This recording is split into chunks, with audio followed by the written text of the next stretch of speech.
है प्री जहाँ की रीत सदा, मैं गीत वहाँ का गाता हूँ, भारत का रहने वाला हूँ, भारत की बात सुनाता हूँ। इसकी अगली पंक्तियाँ ये होती है कि इतनी ममता नदियों को भी जहाँ माता कह के बुलाते हैं, इतनी आदर इंसा तो क्या यहाँ पत्थर भी पूजे जाते हैं।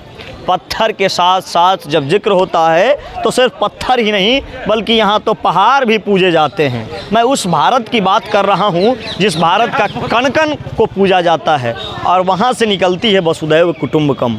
अभी हम लोग उत्तर प्रदेश के वृंदावन और मथुरा घूमते घूमते पहुँचे हैं गोवर्धन पर्वत पे। ये वही पर्वत है जिसको भगवान श्री कृष्ण ने अपने कानी उंगली पर धारण किया था। ये वही गोवर्धन पर्वत है जिसने इंद्र के अहंकार को तोड़ा था।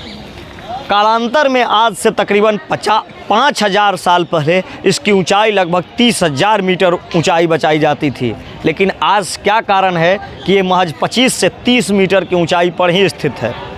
कहा यह जाता है कि ऋषि पुलत्स्य ने गिरिराज पर्वत से कहा कि मैं तो वाराणसी में रहता हूँ, क्यों ना हम गोवर्धन को भी वाराणसी ले जाएं।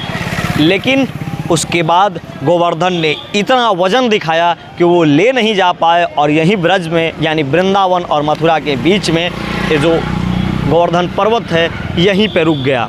उसी के बाद ऋषि पुलत्स्य ने इसको श्राप दिया कि जाओ आज से रोज़ तुम्हारी ऊंचाई जो है वो कम होती जाएगी।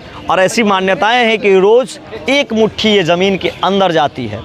ये तो खैर श्राप की बात हुई, लेकिन इसकी दिव्य लीलाएँ भी है।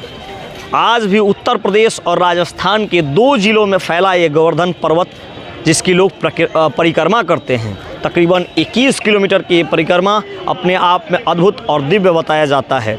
भगवान श्री कृष्ण से जुड़े भक्त आज भी खाली पैर परिक्रमा करते हुए नजर आएंगे। यहाँ पे परिक्रमा मार्ग है जिसमें जिसकी जितनी श्रद्धा उस हिसाब से लोग परिक्रमा करते हैं। कोई पैदल चलकर, कोई लेट कर, कोई राधे राधे, कोई कृष्ण कृष्ण, कोई हरे राम हरे कृष्ण। इतना ही नहीं, सिर्फ भारत के ही नहीं बल्कि विदेशों के कई देशों के भी मुझे सैलानी दिखते हैं, भक्त दिखते हैं जो राधे राधे या हरे कृष्ण के नाम के साथ संकीर्तन करते हुए इस परिक्रमा मार्ग में घूमते हैं।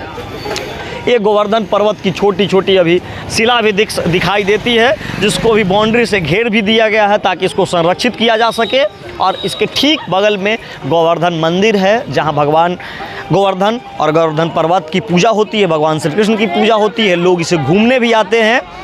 जब भी आप घूमने आते हैं मथुरा या वृंदावन तो जब गोवर्धन पर्वत की याद आती ही होगी कि उंगली पर जिस तरह से कृष्ण ने उठाया था, उसके कहानी याद आते होंगे कि किस प्रकार से जो कृष्ण ने ग्वालों को कहा कि क्यों हम इंद्र की पूजा करें, क्यों ना अपने गोवर्धन पर्वत की पूजा करें जो हमें अन्न देता है, जहाँ से हम गौआ चढ़ाते हैं, जहाँ से हम धेनु चढ़ाते हैं।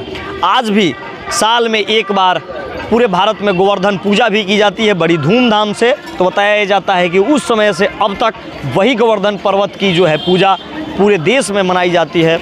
तो ये गोवर्धन पर्वत की कहानी थी। आप देख रहे थे पूछता है विहार। तब तक के लिए धन्यवाद। मैं हूँ ज्योति प्रकाश।